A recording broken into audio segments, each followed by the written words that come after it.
SB academic সেন্টারের YouTube চ্যানেলে প্রত্যেকটা ছাত্রছাত্রীকে স্বাগত। আজকে আমি উচ্চ মাধ্যমিকের ইতিহাসের মডেল অ্যাক্টিভিটি টাস্ক পার্ট 1 ইতিহাস সলভ করাবো। তো দেখো, ইতিহাস থেকে পার্ট 1-এ যে সমস্ত কোশ্চেনগুলো দিয়েছে, এই কোশ্চেনগুলো তার অ্যান্সারগুলো খুব সুন্দর করে সলভ করব এবং আমাদের এসবি একাডেমিক সেন্টারের এই ইউটিউব চ্যানেলে তোমরা প্রত্যেকটা ছাত্রছাত্রী এই নোটসগুলো তোমরা খাতায় লিখে স্কুলে জমা দেবে এবং এইগুলি প্রত্যেক বছর পরীক্ষায় খুবই ইম্পর্টেন্ট। তো দেখো, ফার্স্ট কোশ্চেন কি আছে, ইতিহাস লেখায় আধুনিক দৃষ্টিভঙ্গি সংক্ষেপে আলোচনা করো। তো আমি উত্তরটা পড়ছি, আধুনিক ইতিহাস লিখন পদ্ধতি নিম্নে আলোচনা করো। তো দেখো, 1 নম্বর কি আছে, উৎসের অনুসন্ধান। একটু বানাম ভুল আছে, তার জন্য আমি আন্তরিকভাবে দুঃখিত, তোমরা প্লিজ বানানটা ঠিক করে নেবে, আর আমি উপরে লিখে দিয়েছি। তো দেখো, আমি পড়ছি হেডিংয়ে, ইতিহাস লিখন পদ্ধতির ক্ষেত্রে প্রথম পদক্ষেপ হলো ঐতিহাসিক ঘটনার উৎসের অনুসন্ধান করা। ইতিহাস হলো উৎস ভিত্তিক, উৎস ছাড়া ইতিহাস হয় না।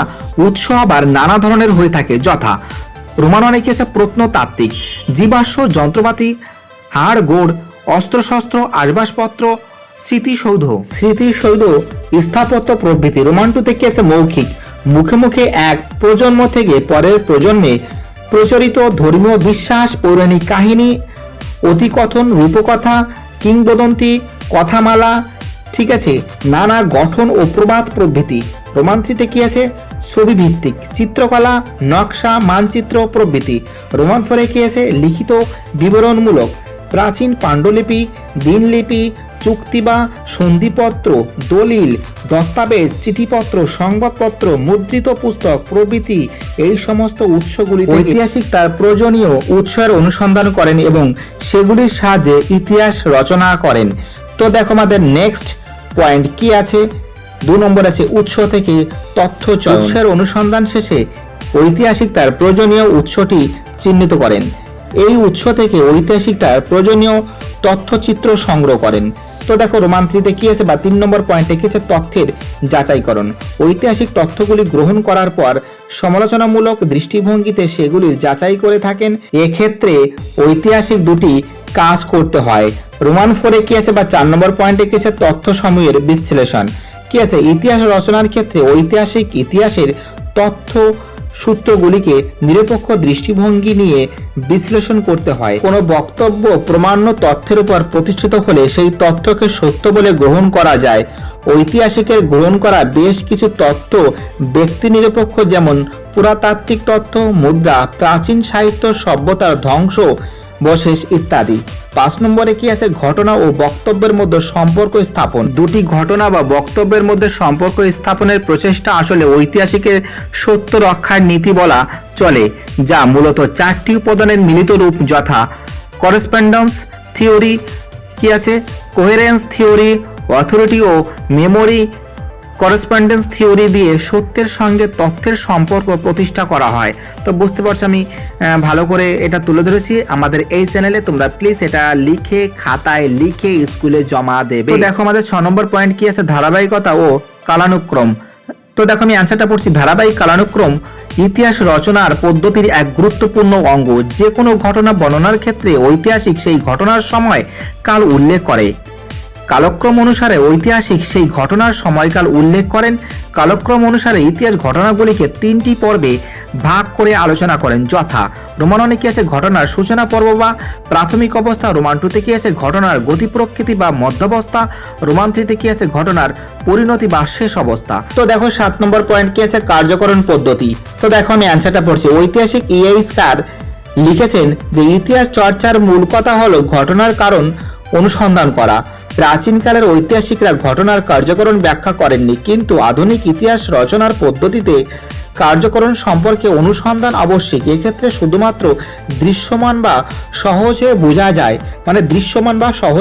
যায় এমন কারণ অনুসন্ধানই নয়, পাশাপাশি ঘটনার গভীরে লুকিয়ে থাকা কারণ খুঁজে বের করে তার সঠিক উপস্থাপন দ্বারা ঐতিহাসিক বিজ্ঞানসম্মতভাবে কারণের সম্পূর্ণতা দেন।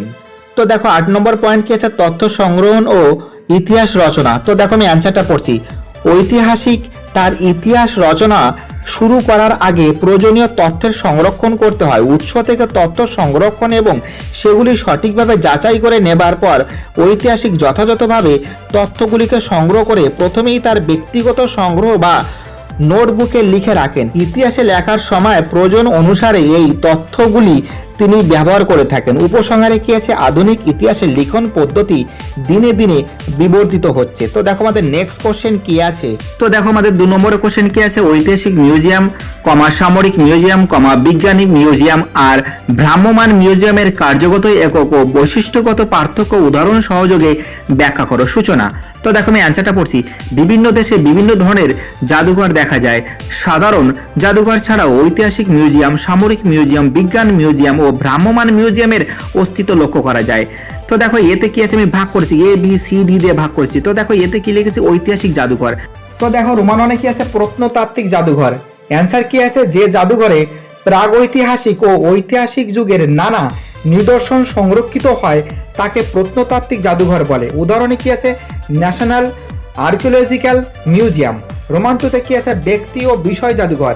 এর অ্যান্সার কি হবে, বিশ্বের বিভিন্ন দেশের বিশিষ্ট ব্যক্তির ব্যবহৃত দ্রব্য সামগ্রীর স্মৃতি হিসাবে সংরক্ষণ করা হয় যে জাদুঘরে, তা হলো ব্যক্তি বিষয়ক জাদুঘর। এখানে সংরক্ষিত থাকে বিখ্যাত ব্যক্তিদের শিল্পলিপি, ছবি, সামরিক নথিপত্র প্রভৃতি। উদাহরণ কি আছে, জোড়াসাঁকো ঠাকুরবাড়ি। তো দেখো রোমান 3 পয়েন্টে কি আছে, স্মৃতি জাদুঘর। মহান ঐতিহাসিক ব্যক্তিদের ও তাহাদের সমসাময়িক ঘটনাবলীকে স্মরণ করার জন্য যে জাদুঘর প্রতিষ্ঠিত করা হয় তাকে স্মৃতি জাদুঘর বলে। রাজপ্রাসাদের জাদুঘরগুলিও এই ঘটনায় পর্যায়ে পড়ে। উদাহরণে কি আছে, ভিক্টোরিয়া মেমোরিয়াল হল। তো দেখো বিতে কি আছে, সামরিক জাদুঘর। রোমান অনেক আছে সামরিক নিদর্শন। কি আছে, সামরিক জাদুঘরে কোনো দেশে সামরিক বাহিনী ও যুদ্ধ সংক্রান্ত নানা নিদর্শন সংরক্ষণ ও প্রদর্শন করা হয়। সাধারণত কোনো দেশের জাতীয়তাবাদী দৃষ্টিকোণ থেকে সে দেশে এ ধরনের জাদুঘর প্রতিষ্ঠা করা হয়। এই জাদুঘরের যুদ্ধকালীন অস্ত্রশস্ত্র ও অন্যান্য সামরিক সরঞ্জাম, সেনাদের পোশাক, যুদ্ধকালীন প্রচার কর্মসূচি, যুদ্ধের সময় সাধারণ মানুষের জীবনযাত্রার ধরন প্রভৃতি নিদর্শন সংগ্রহ ও সংরক্ষণ ও প্রদর্শনের ব্যবস্থা করা হয়।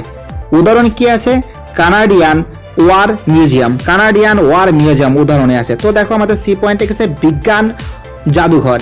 কি আছে, রোমান অনেক আছে ভূতাত্ত্বিক জাদুঘর। ভূতাত্ত্বিক ধারণাদানে সাহায্য করে এমন কিছু নিদর্শনের দ্বারা এই মিউজিয়াম গড়ে তোলা হয়। খনিজ পাথরের টুকরো, জীবাশ্মগুলি ছাড়াও এখানে ভূতাত্ত্বিক নীতি ও পদ্ধতিগুলি প্রদর্শিত হয়। তো দেখো উদাহরণে কি আছে, শিবপুরের বোটানিক্যাল গার্ডেন। তো দেখো রোমান 2তে কি আছে, প্রাণীবিদ্যা জাদুঘর। বনভূমি থেকে সংগ্রহ করা জীবন্ত প্রাণীদের স্থায়ীভাবে প্রদর্শিত করা হয় যে সুবিশাল অঞ্চল জুড়ে তা হলো প্রাণীবিদ্যার জাদুঘর।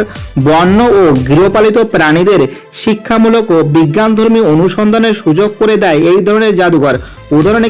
উদাহরণ আছে জুলজিক্যাল গার্ডেন। তো দেখো রোমান 3তে কি আছে, বিজ্ঞান জাদুঘর। কি আছে, যে জাদুঘর সাধারণ বিজ্ঞান ও ভৌত বিজ্ঞানের বিবর্তন, বিজ্ঞান ধর্মী ধারণা ও উপকরণ ও বিভিন্ন বৈজ্ঞানিক ও প্রযুক্তিগত বিবর্তনের নিদর্শন সংগ্রহ, সংরক্ষণ ও প্রদর্শন করা থাকে, তা হলো বিজ্ঞান জাদুঘর। বিজ্ঞান জাদুঘরের ক্ষেত্রে প্রাকৃতিক ইতিহাস জাদুঘরও উল্লেখযোগ্য। উদাহরণে কি আছে, museum of science and industry. তো দেখো ডিতে কি আছে, চলমান বা ভ্রাম্যমান জাদুঘর। রোমাননে কি আছে, চলমানতা। যখন কোনো চলমান যানের মাধ্যমে বিভিন্ন স্থানে ঘুরে ঘুরে ঐতিহাসিক বা দুর্লভ নিদর্শন সমূহ দর্শকের সামনে প্রদর্শন করা হয় তখন তাকে চলমান জাদুঘর বলে। ট্রেন, মোটরভ্যান প্রভৃতি যানে চলমান জাদুঘর তৈরি করে তা স্থান থেকে স্থানান্তর পাঠানো হয়। উদাহরণে কি আছে, 2011 খ্রিস্টাব্দে বিশ্বকবি রবীন্দ্রনাথ ঠাকুরের জন্মের শতবর্ষ উপলক্ষে তার জীবন কাহিনীকে কেন্দ্র করে ভারতীয় রেল একটি ট্রেন জাদুঘর তৈরি করে। এটি চলমান জাদুঘরের একটি উদাহরণ। তো দেখো আমাদের নেক্সট কোশ্চেন কি আছে, 3 নম্বরের কোশ্চেন, পেশাগত ইতিহাস বলতে কি বোঝায়? অপেশাদারী ইতিহাসের সঙ্গে পেশাদারী ইতিহাসের পার্থক্য কি? তো দেখো আমি পড়ছি পেশাদারী ইতিহাস। ইতিহাস হলো আসলে মানব স্মৃতির অতীত কর্মকাণ্ডের কালানুক্রমিক ও ধারাবাহিক লিখিত বিবরণ। এই ইতিহাস নিয়ে যারা চর্চা করেন তাদেরকে ইতিহাসবিদ বা ঐতিহাসিক বলা হয়। এই ঐতিহাসিকদের মধ্যে অনেকে ইতিহাস চর্চাকে পেশা হিসেবে গ্রহণ করেন। যারা পেশাদার ইতিহাস নামে পরিচিত পান আবার ঐতিহাসিকদের মধ্যে কেউ কেউ অবসর হিসাবে শখের ইতিহাস চর্চা করে থাকেন, যারা হলেন মূলত অপেশাদারী ঐতিহাসিক বা অপেশাদারী ঐতিহাসিক। ঠিকই বলেছি।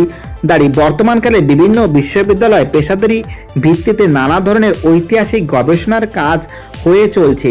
গবেষণায় থেকে বর্তমানকালে প্রতিনিয়ত ইতিহাসের নতুন নতুন দিকের উন্মোচন হয়ে চলছে। এগুলি পেশাদারী ইতিহাস চর্চার অন্যতম উদাহরণ। আর এই পাশাপাশি ব্যক্তিগত উদ্যোগে বেসরকারি ইতিহাস চর্চার ধারাও প্রচলিত রয়েছে। তো দেখো, পেশাদারী ইতিহাসের উদ্ভব প্রকৃতপক্ষে ঊনবিংশ শতকের শেষ দিকে জার্মানির বিভিন্ন বিশ্ববিদ্যালয় এবং ইউরোপের অন্যান্য শিক্ষা প্রতিষ্ঠানে ইতিহাস চর্চার কাজ পেশাদারী ভিত্তিতে শুরু হয়। সেই সময় থেকে কোনো ঐতিহাসিক গোষ্ঠী ইতিহাস চর্চা ও ইতিহাসের গবেষণাকে পেশাদারী কাজ হিসাবে গ্রহণ করেছেন এবং পেশাদারির ভিত্তিতে ইতিহাসের নতুন নতুন দিকের উন্মোচন করে চলেছেন। তো দেখো, নেক্সট পয়েন্ট কি আছে? আর্থিক সম্পর্ক। পেশাদারী ইতিহাস চর্চার আর্থিক সম্পর্কের বিষয়টি ছড়িয়ে থাকে। পেশাদারী ইতিহাস চর্চার জন্য অনেক সময় বিভিন্ন সরকারি প্রকল্প থেকে আর্থিক সহায়তা মেলে। পাশাপাশি এই ধরনের ইতিহাস চর্চায় ইতিহাসবিদ ব্যক্তিগতভাবেও আর্থিক সুবিধা গ্রহণের সুযোগ পান। পেশাদারী ইতিহাসবিদদের জীবন জীবিকা অনেকাংশে নির্ভরশীল তাদের এই ইতিহাস চর্চার কাজের উপর। তো দেখো পদ্ধতি, নেক্সট পয়েন্ট। পেশাদারী ইতিহাসবিদগণ তাদের গবেষণার কাজে খুব উন্নত মানের আধুনিক বিজ্ঞানসম্মত পদ্ধতি ব্যবহার করে। সময়, পেশাদারী ইতিহাস চর্চা হলো একটি সর্বক্ষণের কাজ। গবেষক বা ইতিহাসবিদগণ তাদের প্রধান পেশা হিসাবে ইতিহাস চর্চার কাজ করে থাকেন। তো দেখো, আমাদের নেক্সট পয়েন্ট কি আছে? অপেশাদারী ইতিহাস উদ্ভব। ঠিক আছে। তো দেখো, অপেশাদারী ইতিহাস চর্চা 19 শতকের অনেক আগে থেকেই অর্থাৎ প্রাচীনকাল থেকেই শুরু হয়ে গ্রিক ইতিহাসবিদ হেরোডোটাস থুকিডিডিস যে ইতিহাস চর্চার সূচনা ঘটান তাতে পেশাদারী ছাপ ছিল না। তার মূলত পরবর্তী প্রজন্মের কাছে জাতীয় ইতিহাসকে তুলে ধরার জন্য কলম ধরেছিলেন। এক্ষেত্রে প্রাচীন ভারতীয় ঐতিহাসিক কলমের কথাও উল্লেখ করা যায়। তো দেখো, আর্থিক সম্পর্ক কি আছে? অপেশাদারী ইতিহাস চর্চার ক্ষেত্রে সাধারণত সরকারি আর্থিক সহায়তা মেলে না। ইতিহাসবিদ বা গবেষকগণ নিজের আর্থিক ব্যয়ে ইতিহাস চর্চা বা গবেষণার কাজ করে থাকেন। এক্ষেত্রে ব্যক্তিগতভাবে আর্থিক সুবিধা লাভের তেমন সুযোগ থাকে না। এক্ষেত্রে ইতিহাস চর্চার জীবন জীবিকা ও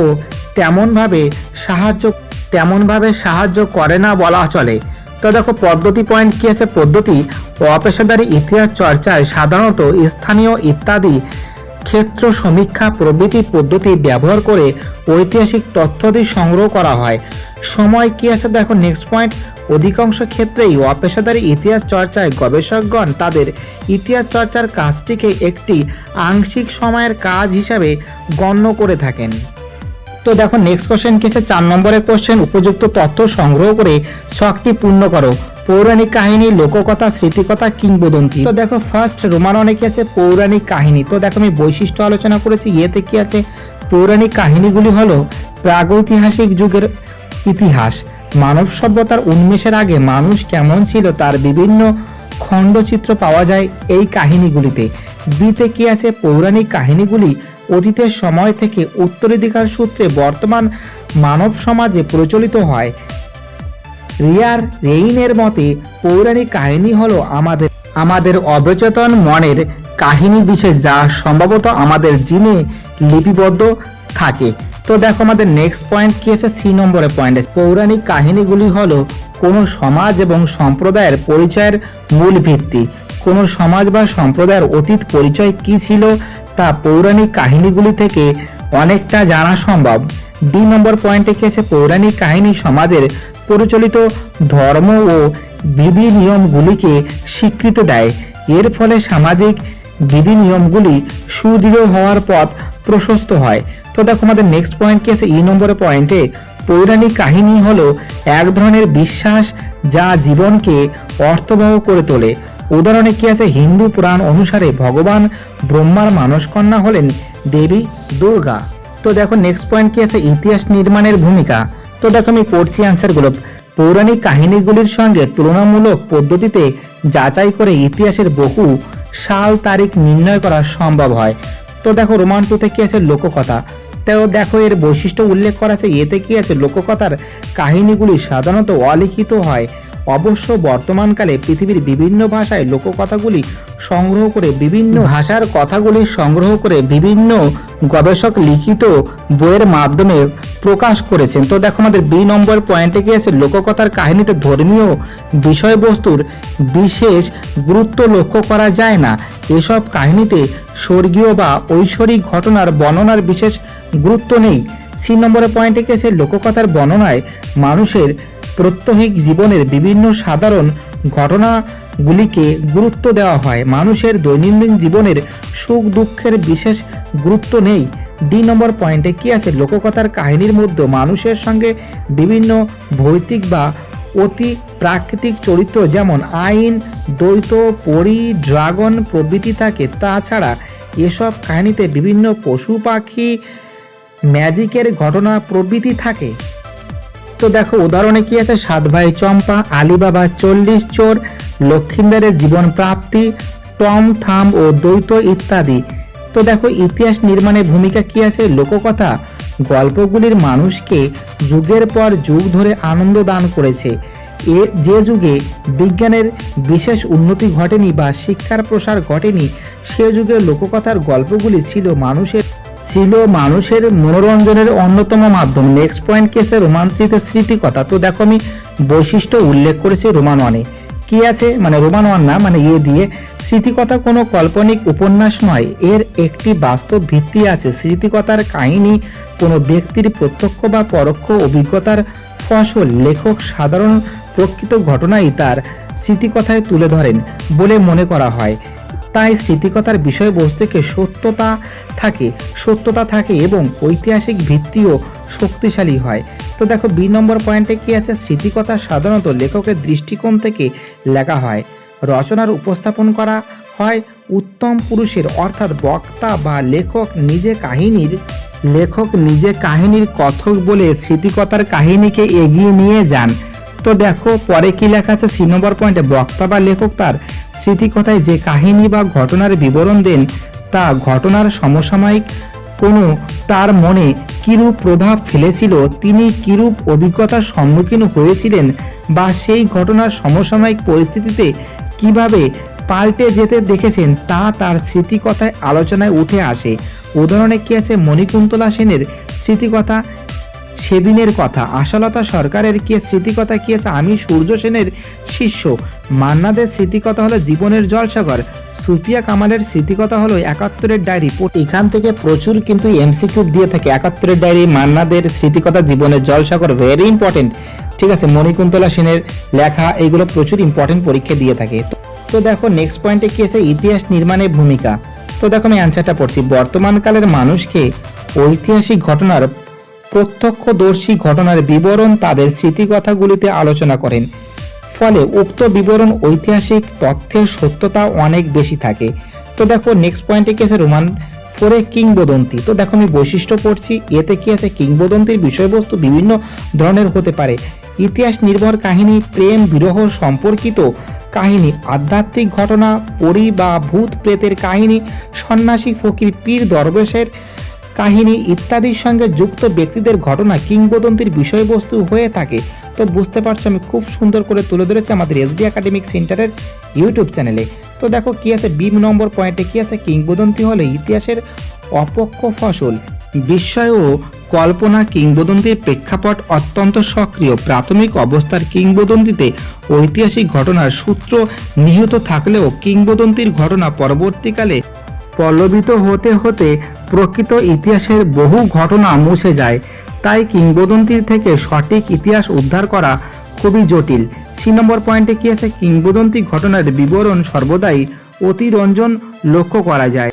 অতীতের কোনো ব্যক্তির বাস্তব জীবনের সঙ্গে বিভিন্ন অতি মানবীয়, অবিশ্বাস্য ও অতিরঞ্জিত ঘটনা যুক্ত হয়ে কিংবদন্তি রচিত হয়। তাই বিভিন্ন কিংবদন্তিতে ভিত্তিহীন বিভিন্ন ঘটনার অস্তিত্ব লক্ষ্য করা যায়। উদাহরণে তো দেখো উদাহরণে কি আছে রামচন্দ্র, শ্রীকৃষ্ণ, হারকিউলাস, গোপাল ভাঁড়, বিক্রমাদিত্য প্রভৃতি। তো দেখো ইতিহাস নির্মাণে ভূমিকা কি আছে, বর্তমানকালের মানুষ কিংবদন্তির ঘটনাগুলি অতীতের নৈতিকতা, বীরত্ব প্রভৃতি বিষয় ও তথ্য সরবরাহ করে। এগুলি থেকে বর্তমানকালের মানুষ নৈতিকতা শিক্ষা লাভ করতে পারে এবং জীবনে চলার পথে সাবধানতা অবলম্বন করতে পারে। তো আমাদের এই চ্যানেলকে তোমরা অবশ্যই সাবস্ক্রাইব করবে। আমরা মাধ্যমিক থেকে শুরু করে গ্র্যাজুয়েশন পর্যন্ত সমস্ত ধরনের সাজেশন এবং নোটস দিয়ে থাকি। আজকে আমি উচ্চ মাধ্যমিকের বিশেষ করে মডেল অ্যাক্টিভিটি টাস্ক ইতিহাসের পার্ট 1 করিয়েছি। প্রথম অধ্যায় থেকে এই সমস্ত কোশ্চেনগুলো দিয়ে থাকে, খুব ইম্পর্টেন্ট কোশ্চেনগুলো। আমাদের এই চ্যানেলকে তোমরা অবশ্যই সাবস্ক্রাইব করবে এবং তোমাদের বন্ধুদের মধ্যে প্লিজ শেয়ার করবে।